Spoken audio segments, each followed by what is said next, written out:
Erkakni sevgisini qatdan bilsa bo'ladi, aytaymi sizlarga, qaranglar. Ayol kishi hech qachon chustvada, sevgida, ishq-u muhabbatda yolg'on gapirmaydi. Bu kuzatilmagan. Ayollar sevdim, yaxshi ko'rdim, rostakasim yaxshi ko'radi agarda u fohisha bo'lmasa.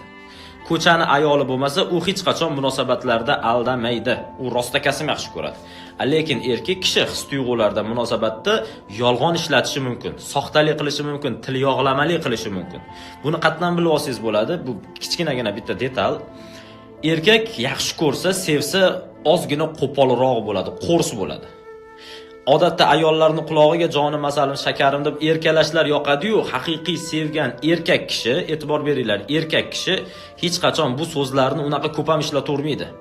Qo'pollik qiladi, qo'rslik qiladi, so'kadi, urishishi mumkin. Endi urish degani urib, yorib, tepib tashamaydi, urishishi mumkin. Haligi gap so'zlari ham qo'rs, qo'polroq chiqadi.